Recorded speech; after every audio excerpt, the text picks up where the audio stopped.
Hello friends, Vishnu Shalini latest review. ഡോക്ടറുടെ അശ്രദ്ധ കൊണ്ട് മരിച്ച കുട്ടിയുടെ ആ മൃതശരീരം കൊണ്ട് ആൾക്കാരവിടെ സമരം ചെയ്യുവാണ്. ഈ കുഞ്ഞിൻ്റെ ശവശരീരം ഈ ഹോസ്പിറ്റലിൻ്റെ മുന്നിൽ ഞങ്ങൾ കുഴിച്ചിടും. അങ്ങനെ അവരെല്ലാവരും ചേർന്ന് ഡോക്ടറെ തടഞ്ഞു വച്ചിരിക്കുവാണ്. നാട്ടുകാരും പോലീസുകാരും രാഷ്ട്രീയക്കാരും എല്ലാം അവിടെ നിൽപ്പുണ്ട്. അപ്പോഴങ്ങോട്ട് കളക്ടർ ശാലിനി വരുന്നുണ്ട്. ഈ മരണം ദുഷിച്ചവരുടെ അനാസ്ഥ കൊണ്ടുണ്ടായതാണ്.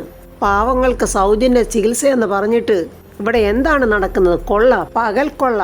മരിച്ചു കിടക്കുന്ന കുട്ടിയുടെ മൃതശരീരത്തിൽ അമ്മ വീണ് കിടന്ന് പൊട്ടിക്കരയുന്ന കണ്ടിട്ട് ശാലിനി ദേഷ്യത്തോടെ അകത്തോട്ട് കയറി പോവുകയാണ്. അനു, സൂപ്രണ്ട് എന്താണ് പറഞ്ഞത്? ഒന്നും പറഞ്ഞില്ല മേഡം. ശസ്ത്രക്രിയക്കുള്ള കിറ്റ് വാങ്ങണമെന്ന് വാങ്ങാൻ പറഞ്ഞെന്ന് പറഞ്ഞു. ആ സമയത്ത് അത് വാങ്ങാനുള്ള പണം അവരുടെ കയ്യിൽ ഉണ്ടായിരുന്നില്ല മേഡം. ഇന്ന് രാവിലെ അത് എവിടുന്നൊക്കെ ഒപ്പിച്ചോണ്ട് വന്നപ്പോഴേക്കും കുട്ടി മരിച്ചു. അതിന് ഇവർക്ക് ഹെൽത്ത് ഇൻഷുറൻസ് ഒന്നും ഇല്ലായിരുന്നു അനു.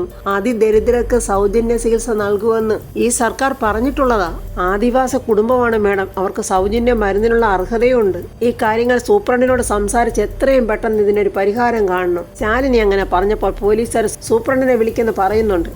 പുറത്ത് മുദ്രാവാക്യങ്ങളും സംസാരങ്ങളും നടക്കുക. പണമുള്ളവന് പുറത്ത് പ്രൈവറ്റ് ഹോസ്പിറ്റലുകളുണ്ട്. മന്ത്രിമാർക്കും മന്ത്രിമാരുടെ കുടുംബങ്ങൾക്കും കേരള മക്കളുടെ ചെലവിൽ വിദേശ രാഷ്ട്രങ്ങളിൽ പോയി വിദേശത്ത് പോയി ചികിത്സകൾ നടത്താം. പാവം പിടിച്ച ദരിദ്രർക്ക് മാത്രം ഇവിടെ ചികിത്സയില്ല. ഇവിടെ രോഗികളായി വരുന്നവർ രോഗം മാറുന്നതിന് വേണ്ടി കെട്ടുതാലികൾ വരെ പണയപ്പെടുത്തേണ്ട അവസ്ഥയിലാണ്. കൊച്ചു കുഞ്ഞുങ്ങളുടെ മുട്ട് കമ്മലുകൾ വാങ്ങി പണം കൊടുക്കുന്ന ഏജന്റുമാർ ഈ പരിസര ഹോസ്പിറ്റലുകളിൽ ഉണ്ടെന്ന് പറയുമ്പോൾ ഇവിടുത്തെ കൊള്ളയുടെ ആഴം എന്താണെന്ന് നിങ്ങൾക്കെല്ലാവർക്കും മനസ്സിലാവുമല്ലോ. ഈ മരിച്ചു കിടക്കുന്ന കുഞ്ഞിന്റെ വയറിനകത്തെ മുഴ മുറിച്ചു മാറ്റാൻ വേണ്ടി ആരെയൊക്കെയാണ് കാണേണ്ടത്? ഇവിടെ ആർക്കൊക്കെയാണ് പണം കൊടുക്കേണ്ടത്? നാടും വീടും ഉപേക്ഷിച്ച് ഈ കുഞ്ഞിന്റെ വേദന മാറ്റാൻ വേണ്ടി ഈ കുഞ്ഞും ഈ സ്ത്രീയും ഹോസ്പിറ്റൽ വരാന്തൽ കയറി ഇറങ്ങാൻ തുടങ്ങിയിട്ട് കാലങ്ങളായി. കിടക്കാൻ ബെഡുണ്ടോ? സൗകര്യങ്ങളുണ്ടോ? എന്നിട്ടും അവരുടെ കാരുണ്യം പ്രതീക്ഷിച്ച് ഇവരുടെ കാത്തുകെട്ടി കിടക്കുമല്ലായിരുന്നോ? എന്തിനു വേണ്ടി? ഒരു കെട്ട് മാംസകഷ്ണമായി ഇങ്ങനെ തുണിയിൽ കെട്ടി ഇവിടെ കിടത്താൻ വേണ്ടിയോ? ഇതിന് അധികാരികൾ സമാധാനം പറഞ്ഞേ പറ്റൂ, അല്ലാതെ ഞങ്ങൾ ആരും ഇവിടുന്ന് പോവില്ല. ഈ ബോഡിയും ഞങ്ങൾ എടുക്കില്ല. തല്ലി ഓടിക്കാനാണ് ഭാവമെങ്കിൽ ഇവിടെ ഞങ്ങൾ എല്ലാവരും തല തല്ലി മരിക്കും.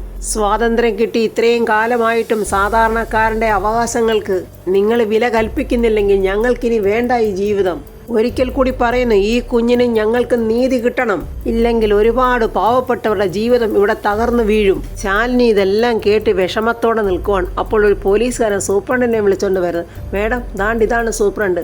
ശാലിനി അയാളോട് ചോദിക്കുന്നത്, ആ പറയുന്ന കാര്യങ്ങളൊക്കെ ഇവിടെ നടക്കുന്നതാണോ? നിങ്ങളുടെ കീഴിൽ നടക്കുന്ന ഈ കാര്യത്തിൻ്റെ ഉത്തരവാദിത്വത്തിൽ നിന്നും നിങ്ങൾക്കൊരിക്കലും ഒഴിഞ്ഞു മാറാൻ കഴിയില്ല. പന്തം കണ്ട പെരിച്ചാഴിയെപ്പോലെ ശാലിനിയെ നോക്കി അയാൾ ഇങ്ങനെ നിൽക്കുവാണ്. പറയൂ, എന്താണ് നിങ്ങളുടെ അടുത്ത പരിപാടി? എന്ത് ഡിസിഷനാണ് നിങ്ങൾ ഇതിലെടുക്കാൻ പോകുന്നത്? മാഡം, അത് ഓപ്പറേഷൻ നടത്തേണ്ടത് ഡോക്ടർ തോമസ് കുര്യനാണ്. എന്താണ് അദ്ദേഹം ഓപ്പറേഷൻ വൈകിച്ചതിൻ്റെ സത്യാവസ്ഥ? അത് അദ്ദേഹത്തിന് മാത്രമേ പറയാൻ പറ്റൂ. ഡോക്ടർ തോമസ് കുര്യൻ ഇവിടെ ഇല്ലേ? വിളിക്ക് എന്ന് പറയുവാണ്. ശാലിനിക്കാണെങ്കിൽ ദേഷ്യം കൊണ്ട് വയ്യ. ഒരു കുഞ്ഞിന്റെ ജീവൻ എടുത്തിട്ട് അയാൾ ഇതിനകത്ത് എന്തു മലമറിക്കുക? ഇനി ആരെ കൊല്ലാനുള്ള പരിപാടിയാ? താണ്ട വരുന്നുണ്ട് തോമസ് കുര്യൻ. ശാലിനി അയാളോട് ചോദിക്കുക, ഡോക്ടർ എന്താ പറഞ്ഞ സമയത്ത് ആ കുഞ്ഞിന്റെ ഓപ്പറേഷൻ നടത്താഞ്ഞത്? മാഡം, ആ കുട്ടിയുടെ ഓപ്പറേഷന് വേണ്ടിയുള്ള ശസ്ത്രക്രിയയുടെ കിറ്റ് വാങ്ങിക്കാൻ പറഞ്ഞിട്ട് ഞാൻ ആ സ്ത്രീയോട് പറഞ്ഞിട്ട് ഒരാഴ്ചയിൽ കൂടുതലായി. ഇന്ന് വാങ്ങിക്കാം, നാളെ വാങ്ങിക്കാമെന്ന് പറയുന്നതല്ലാതെ അത് വാങ്ങിക്കുന്ന യാതൊരു ലക്ഷണവും ഞാൻ കണ്ടില്ല. 32,000 രൂപ എൻ്റെ കയ്യിൽ നിന്നെടുത്ത് അവരെ ചികിത്സിക്കേണ്ട കാര്യമൊന്നും എനിക്കില്ലല്ലോ. അതിൻ്റെ മറുപടിയായിട്ട് ശാലിനി പറയാം, അവരൊരു പാവപ്പെട്ട സ്ത്രീയല്ലേ, അവർക്കും അവരുടെ കുട്ടിക്കും ഇവിടെ സൗജന്യ ചികിത്സ കൊടുക്കേണ്ടതല്ലേ? മാഡം, അതൊക്കെ രാഷ്ട്രീയക്കാരുടെ പ്രകടന പത്രികയിൽ വായിക്കാൻ സുഖമാണ്. കേൾക്കുമ്പോൾ അണികൾക്ക് ആവേശമുണ്ടാവും. പക്ഷെ അതിൻ്റെ പേരിൽ ബലിയാടാകുന്നത് ഞങ്ങളെപ്പോലെയുള്ളവരാ. ഞങ്ങൾ രോഗികളോട് ശസ്ത്രക്രിയക്കുള്ള ഉപകരണങ്ങൾ വാങ്ങിച്ച് തരണമെന്ന് പറയുന്നത് ഇവിടെ ശസ്ത്രക്രിയക്കുള്ള എക്യുപ്മെന്റ്സ് ഇല്ല മാഡം. ഏത് ഓപ്പറേഷനും എക്യുപ്മെന്റ്സ് ഇല്ലാതെ ചെയ്യാൻ പറ്റില്ല മാഡം.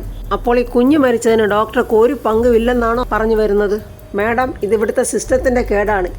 ഇനിയും ഈ സിസ്റ്റത്തിൽ നിന്ന് പണി ചെയ്യുവാണെങ്കിൽ ഇതുപോലെയുള്ള മരണങ്ങൾ ഉണ്ടാകും. അത് ഡോക്ടറുടെ മാത്രം വീഴ്ച കൊണ്ടാണെന്ന് പറയുന്നതിൽ എനിക്ക് ഒട്ടും യോജിപ്പില്ല.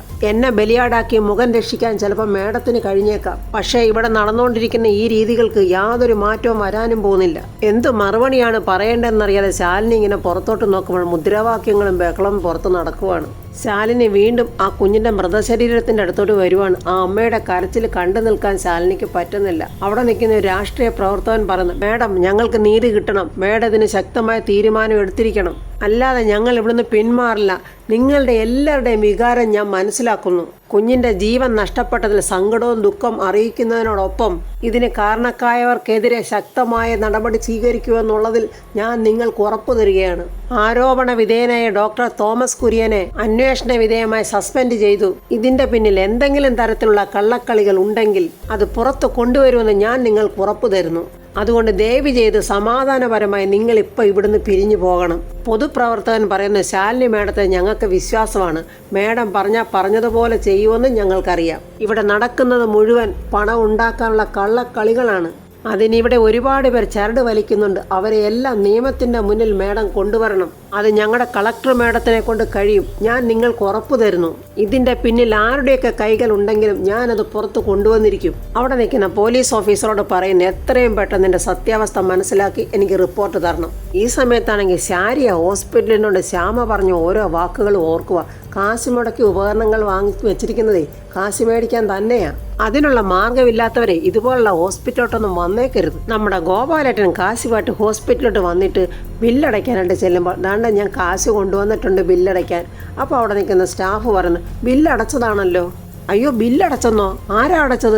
ആരാ അടച്ചോന്നൊന്നും അറിയില്ല. 5 മിനിറ്റ് മുമ്പാണ് ബില്ലടച്ചിരിക്കുന്നത്. അതിപ്പോൾ ആരായിരിക്കും? ഗോപാലേട്ടന് ശാലിനിയാണ് സംശയം. അല്ല, ഇവിടെ ബില്ലടച്ചത് ഒരു സ്ത്രീയാണോ? അല്ല, ഒരാണാണ്. അയാൾ താണ്ട കുറച്ച് മുമ്പ് വരെ ഇവിടെ ഫോൺ ചെയ്തുകൊണ്ട് നിൽക്കുന്നുണ്ടായിരുന്നു. നമ്മുടെ കമലനാണ് അവിടെ ഫോൺ ചെയ്തുകൊണ്ട് നിന്നത്. ചേടാ, എന്നാലും അത് ആരായിരിക്കും? ഗോപാലേട്ടൻ താണ്ട ശാരികയുടെ അടുത്തോട്ട് വന്നിരിക്കുക. മോളെ, അവർ ബില്ലടച്ചെന്നാണല്ലോ പറയുന്നത്. ഇനി രാജീവൻ്റെ വീട്ടുകാരോ മറ്റോ? അച്ഛൻ എന്ത് വർത്തമാനമായി പറയുന്നത്? എന്നെ പ്രാന്തിയാക്കാൻ നടക്കുന്ന ഒരു ഹോസ്പിറ്റലിലെ ബില്ലടയ്ക്കുമെന്നോ?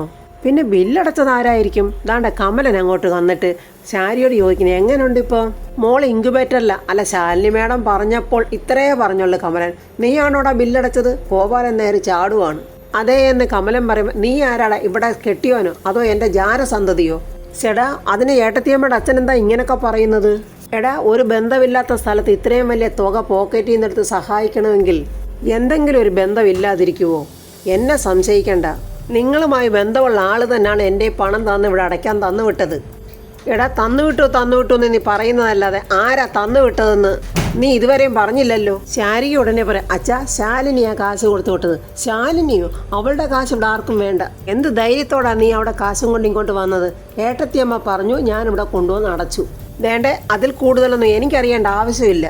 ഇറങ്ങടാ വെളിയിൽ. ശാരിക പറയാം, അച്ഛൻ എന്ത് പറയുന്നത്? കമലൻ നമ്മളെ സഹായിക്കാൻ വന്നതല്ലേ? ഒരാളും എന്നെ സഹായിക്കണ്ട. ഒരു മക്കളെ സഹായം ഞാൻ പ്രതീക്ഷിക്കുന്നുമില്ല. പിന്നെ ഇവനെ പോലുള്ളവർ പറഞ്ഞു നടക്കും മകളുടെ പ്രസവത്തിന് കാശ് പോലും ഒപ്പിക്കാൻ പറ്റാത്ത തെണ്ടിയായ ഒരച്ഛനാ ഞാനെന്ന്. നീ എന്തായാലും ദൂതുമായിട്ട് ഇങ്ങോട്ട് വന്നതല്ലേ? നീ അവളോട് ചെന്ന് പറഞ്ഞേരെ അവളുടെ ഒരു ചില്ലി കാശ് പോലും എനിക്ക് വേണ്ടാന്ന്. എന്നിട്ട് കയ്യിൽ കൊണ്ടുവന്ന പൈസ എടുത്ത് കമലൻ്റെ നേരെ നീട്ടിയിട്ട്, ഇതാ കൊണ്ടുപോയി കൊടുത്തേരവിടെ കൈ. എന്നിട്ട് പലിശ വേണമെങ്കിൽ ഒരു ദിവസത്തെ പലിശ കൊടുത്തേക്കാന്നും പറഞ്ഞേരെ. കമലൻ പറയാം, എനിക്ക് പറയാനും നേരമില്ല, ഇതൊന്നും തിരിച്ചു കൊണ്ട് കൊടുക്കാനും നേരമില്ല. പിന്നെ ഇവിടെ കൊണ്ടുവന്ന് തരാനേ എന്നോട് പറഞ്ഞിട്ടുള്ളൂ. ഇവിടെ നിന്നൊന്നും മേടിച്ചുകൊണ്ട് വരാൻ എന്നെ ഏൽപ്പിച്ചിട്ടില്ല. ഇനിയിപ്പോൾ ഏട്ടത്തിയമ്മയ്ക്ക് കാശ് കൊടുക്കണമെന്ന് വിചാരിച്ചാൽ ചേട്ടത്തിയമ്മയ്ക്ക് നേരിട്ട് കൊണ്ട് കൊടുത്തോ. അപ്പോൾ കാര്യങ്ങൾ സംസാരിക്കാമല്ലോ. എന്നെ ഏൽപ്പിച്ച പണി ഞാൻ ചെയ്തിട്ടുണ്ട്. എന്നാൽ പിന്നെ ഞാൻ ഇറങ്ങട്ടെ. എൻ്റെ ശാരിയോട് യാത്ര ചോദിച്ചിട്ട് കമലൻ അവിടെ നിന്ന് അങ്ങ് പോയി. കാശ് കൊടുത്തു വിട്ട് അവളെന്നെ വിലക്കെടുക്കാൻ നോക്കുമോ? അവക്കെന്നെ അറിയില്ല. മാണിക്കോത്ത് ശിവന്റെ അമ്മ ചെടിക്കൊക്കെ ഇങ്ങനെ ഓസിട്ട് വെള്ളം അടിച്ചുകൊണ്ടിരിക്കുക. അപ്പോൾ താഴെ ഒരു കാർ അങ്ങോട്ട് വരുന്നുണ്ട്. മഹേന്ദ്രൻ വലിയ ദേഷ്യത്തെ അങ്ങോട്ട് വന്നിട്ട് അവരോട് ചോദിക്കുക, നീ ഇന്ന് രാവിലെ എവിടെ പോകുമെന്ന് പറഞ്ഞിട്ടാണ് ഇറങ്ങിപ്പോയത്? അത് ഞാൻ തൃപ്പങ്കോട്ട് ശിവക്ഷേത്രത്തിൽ. അതെ, ഇന്നലെ വരെ തൃപ്പങ്കോട്ട് ശിവക്ഷേത്രം അവിടെ തന്നെ ഉണ്ടായിരുന്നു. ഇന്ന് രാവിലെ ക്ഷേത്രം അവിടുന്ന് കാസർഗോട്ടോട്ടൊന്നും മാറ്റിയിട്ടില്ലല്ലോ. അതെന്താ മഹിയേട്ട അങ്ങനെ പറഞ്ഞത്? അയ്യോ, നീ അവിടെ പോയിട്ട് വരാനെടുത്ത സമയം കണ്ടിട്ട് ഞാൻ പറഞ്ഞതാ. എത്ര തവണ ഞാൻ നിന്നെ വിളിച്ചെന്നറിയാവോ? ഫോൺ എടുത്തു കഴിഞ്ഞാൽ നീ എവിടെ ഉണ്ടെന്ന് കൃത്യമായിട്ട് മറുപടി പറയണമല്ലോ. അപ്പോൾ മഹേന്ദ്രൻ്റെ മോള് അമ്മേ ഈ ബാഗിൽ എന്നും പറഞ്ഞാൽ വെളിയിലോട്ട് വരുവോ? ആഹാ, ഇവളോ? ഇവളെ എന്തിനാണ് ഈ വീട്ടിൽ കയറ്റിയത്? അതും മഹിയേട്ട. അത്രയും പറഞ്ഞപ്പോഴേ മഹേന്ദ്രൻ ഭാര്യയെ പിടിച്ച് തള്ളിയിട്ട്, അച്ഛനെ തോൽപ്പിക്കാൻ നടക്കുന്ന മക്കൾക്കൊന്നും ഈ വീട്ടിൽ സ്ഥാനമില്ല. മഹിയേട്ട, വഴക്ക് വേണ്ട. ഇന്ന് ഏതാ നാളെന്നറിയാവോ? രേവതിയല്ലേ? നമ്മുടെ മകൻ ശിവന്റെ നാളാ ഇന്ന്. ഞാൻ ക്ഷേത്രത്തിൽ പോയത് നമ്മുടെ മോന് വേണ്ടി വഴിപാട് നടത്തിപ്പിക്കാനല്ലേ. ആ വഴിപാടും കഴിപ്പിച്ച് അവനെ ഒന്ന് കാണാനായിട്ട് ഞാൻ അവൻ്റെ അടുത്തോട്ടൊന്ന് പോവുകയും ചെയ്തു. ഞാൻ അവനെ പ്രസവിച്ച അമ്മയാ മഹിയേട്ട. അതുകൊണ്ട് എനിക്ക് അവനെ കാണാതിരിക്കാൻ പറ്റില്ല. ഞങ്ങൾ ഒരുമിച്ചിരുന്ന് ഭക്ഷണവും കഴിച്ചു. ചന്ദ്രയെ കണ്ടപ്പോൾ ഞാൻ ഇങ്ങോട്ട് വിളിച്ചോണ്ടും പോന്നു. നമ്മുടെ മക്കളല്ലേ മഹിയേട്ട. മക്കളില്ലാതെ നമ്മൾ രണ്ടുപേരും എന്തിനാ മഹിയേട്ട ഇത്രയും വലിയ വീട്ടിൽ താമസിക്കുന്നത്? ഒരൊറ്റ ജീവിതമല്ലേ നമുക്കുള്ളൂ. അതുകൊണ്ട് വഴക്കും പിണക്കും ഒക്കെ മറന്ന് ഒറ്റ മനസ്സോടെ നമുക്ക് നമ്മുടെ മക്കളോടൊപ്പം സന്തോഷമായിട്ട് ഇവിടെ കഴിയാൻ മഹിയേട്ട. മഹേന്ദ്രൻ ദേഷ്യത്തോടെ, അപ്പോൾ അമ്മയും മക്കളും ഒന്നായി. പുറത്തു പോയത് ഞാൻ മാത്രം. ഞാനാണല്ലോ ഇടം തിരിഞ്ഞ് നിൽക്കുന്നത്. അപ്പൊ ശരിയാ, നിങ്ങളുടെ കൂട്ടത്തിൽ നിന്ന് പോകേണ്ടത് ഞാൻ തന്നെയാ. മഹേന്ദ്രൻ പുറത്തോട്ട് പോകാൻ വരുമ്പോൾ ചന്ദ്ര ഓടി വന്ന്, അച്ഛ അവിടെ നിൽക്കി, അമ്മ ഒന്നും മനസ്സിൽ വെച്ച് പറഞ്ഞതല്ല, സംസാരത്തിൽ അങ്ങനെ വന്നുപോയതാ. കൈയെടുക്കടി. എനിക്കത് മനസ്സിലായില്ല. അമ്മയ്ക്ക് വക്കാലത്തുമായിട്ട് മകള്, മകൾക്ക് വക്കാലത്തുമായിട്ട് അമ്മ. ഇനി നിങ്ങൾക്ക് രണ്ടുപേർക്കും വക്കാലത്തുമായി മോനും വരും. അപ്പോഴാ കോളം അങ്ങ് തികയും. അച്ഛനെതിരെ യുദ്ധം ചെയ്യാൻ അമ്മയും മക്കളും കൂടെ ഒന്നിച്ച് കൊള്ളാം. ഇനി ഈ കഥയിൽ വേണ്ടത് അച്ഛൻ്റെ അടിയറവാണ്. ശുഭം എന്ന് എഴുതി കാണിക്കുന്നതിന് മുമ്പ് അച്ഛൻ അമ്മയുടെയും മക്കളുടെയും കാൽക്കൽ വീഴണം. അതോടെ ഈ കഥയുടെ ക്ലൈമാക്സ് ആവും, അല്ലേടി? എന്നാൽ ഞാൻ ഉണ്ടാക്കാൻ പോകുന്ന കഥയുടെ ക്ലൈമാക്സ് വേറെ. ഇപ്പൊ ഇറങ്ങിക്കോണം അമ്മയും മോള് വിടുന്നു. മഹിയേട്ട, എന്ത് പ്രാന്തായി പറയുന്നത്? ഞാൻ ഈ പെങ്കോച്ചനെ വിളിച്ചോട്ടെ എങ്ങോട്ട് പോകാൻ? അതൊന്നും എനിക്കറിയണ്ട. എൻ്റെ ഈ വീട്ടിൽ നിങ്ങൾക്ക് രണ്ടുപേർക്കും ഇനി സ്ഥാനമില്ല. അച്ഛനെ അനുസരിക്കാത്ത മക്കൾക്കും ഭർത്താവിനെ അനുസരിക്കാത്ത ഭാര്യയ്ക്കും ഇനി ഈ വീടിൻ്റെ മുറ്റത്ത് നിൽക്കാനുള്ള യോഗ്യത പോലുമില്ല. അതുകൊണ്ട് ഇപ്പം ഈ നിമിഷം ഇറങ്ങണം എൻ്റെ ഈ വീട്ടിൽ നിന്ന്. ഇറങ്ങുന്നില്ലെങ്കിൽ ഇറക്കാൻ എനിക്കറിയാടി, ഇങ്ങോട്ട് വാടി എന്നും പറഞ്ഞ് ഭാര്യയുടെ കൈക്ക് പിടിച്ച് ഗേറ്റിൻ്റെ പുറത്തോട്ട് പോവാൻ. അച്ഛാ വേണ്ട അച്ഛാന്ന് പറഞ്ഞ് ചന്ദ്ര പുറകിന് പോയി. ചന്ദ്രയും പിടിച്ച് പുറത്തോട്ട് വെളിയിലിട്ടിട്ട് സെക്യൂരിറ്റിയോട് പറഞ്ഞു, ഗേറ്റ് അടയ്ക്കടാ. അയ്യോ അച്ഛാ വേണ്ടച്ചാ, നീ മിണ്ടിപ്പോകരുത്. നീ ഇനി മേലെ അച്ഛാന്ന് തന്നെ വിളിച്ചേക്കരുത്. അയ്യോ മഹിയേട്ട, ആൾക്കാരൊക്കെ അറിയട്ടെ, അല്ലെങ്കിൽ തന്നെ ഇനി ആരാടി അറിയാനുള്ളത്? ഇനി നീ ഈ വീടിൻ്റെ പടി ചവിട്ടിയാൽ നിനക്ക് വേണ്ടിയുള്ള പട്ടട തെക്കേ മുറ്റത്ത് ഒരുക്കേണ്ടി വരും. ഭാര്യയെ നോക്കി കടുപ്പിച്ച് പറയുവാണ് മഹേന്ദ്രൻ. എനിക്ക് നിങ്ങളുടെ ആരുടെ സഹായം വേണ്ട. നിങ്ങൾ ജീവിക്കോ മരിക്കോ എന്ത് വേണേലും ആയിക്കോ, എനിക്കൊരു കുഴപ്പമില്ല. രണ്ടുപേരെയും നോക്കിയിട്ട് ഇനി മേലാൽ ഈ പടി ചവിട്ടാൻ നിങ്ങൾ വന്നേക്കരുത്. മഹിയേട്ടാ, ഞങ്ങൾ പോവില്ല, ഇത് ഞങ്ങളുടെയും കൂടെ വീടാ, കൊന്നാലും ഞാൻ പോവില്ല എന്നും പറഞ്ഞ് ഭാര്യ അകത്തോട്ട് കയറാൻ നോക്കുമ്പോൾ ഇങ്ങോട്ട് മാറടിയെന്നും പറഞ്ഞ് വലിച്ചു മാറ്റുവാണ് മഹേന്ദ്രൻ. നീ വീടിന്റെ അവകാശം പറഞ്ഞുകൊണ്ട് വരുന്നോടി. അങ്ങനെയാണെങ്കിൽ 2 ദിവസം കഴിയുമ്പോൾ ഈ വീടിന്റെ മുമ്പിൽ നീയൊക്കെ കൊടിയും പിടിച്ചോണ്ട് വരുമല്ലോടി. അമ്മയെ മോളെ അടിച്ചിറക്കിയെന്ന് തന്നെ അങ്ങ് പറഞ്ഞു. പോയി കൊണ്ടുപോയി കേസ് കൊടുക്കടി. മാണിക്കോത്ത് മഹേന്ദ്രൻ അമ്മയെ മോളെ അടിച്ച് വെളിയിലിറക്കി പടിയടച്ച് പിണ്ടം വെച്ചെന്ന് തന്നെ അങ്ങ് പറഞ്ഞേര്. ആരാ ചോദിക്കാൻ വരുന്നതെന്ന് എനിക്കൊന്നും അറിയണമല്ലോ. മഹേന്ദ്രനോടാ അവിടെ ഒരു കളി. അങ്ങോട്ട് മാറിപ്പോടി എന്ന് പറഞ്ഞിട്ട് മഹേന്ദ്രൻ ആ ഗേറ്റിനങ്ങ് കുറ്റിയിട്ട്, മഹിയേട്ടാ തുറക്ക് മഹിയേട്ടാന്ന് പറഞ്ഞ് അവർ രണ്ടുപേരും നിന്ന് കരയുവാണ്. സെക്യൂരിറ്റിയോട് ദേഷ്യത്തോടെ പറയാം, അതാണ്ട് പെണ്ണുങ്ങളുടെ പൂങ്കണ്ണീര് കണ്ട് നീയെങ്ങാണോ ഈ ഗേറ്റ് തുറന്നാൽ പിന്നെ നീയും ഈ പടിക്ക് പുറത്താ. ഞാൻ പറഞ്ഞില്ലെന്ന് വേണ്ട എന്നും പറഞ്ഞ് ദേഷ്യത്തോടെ അകത്തോട്ട് പോവാ. ഗേറ്റിന് പുറത്ത് നിന്ന് അമ്മയും മോളും പൊട്ടിക്കരയുവാണ്. അമ്മേ, നമ്മളിനി എന്ത് ചെയ്യുമമ്മേ എന്നും പറഞ്ഞ് ചന്ദ്രയും കരയുവാണ്. ഈ സമയത്ത് ശാന്ത ഹോസ്പിറ്റലിൽ ശാരിയെ കാണാൻ വന്നിരിക്കുക. ഗോപാലൻ നായരോട് ചോദിക്കുന്നത്, എപ്പോൾ വിടുമെന്ന് പറഞ്ഞു? എപ്പോൾ ഡിസ്ചാർജ് ഒന്നും പറഞ്ഞില്ല ശാന്തേ. എല്ലാം ശരിയാവും ഗോപാലേട്ടാ, ദൈവം നമ്മളെ അങ്ങനെ കഷ്ടപ്പെടുത്തത്തില്ല. കുറച്ച് ഫ്രൂട്ട്സാ മോളെ, ഇത് കഴിച്ചോ. പാലുണ്ടാവാനും കുഞ്ഞിന് ആരോഗ്യം ഉണ്ടാകാനൊക്കെ ഇത് നല്ലതാ.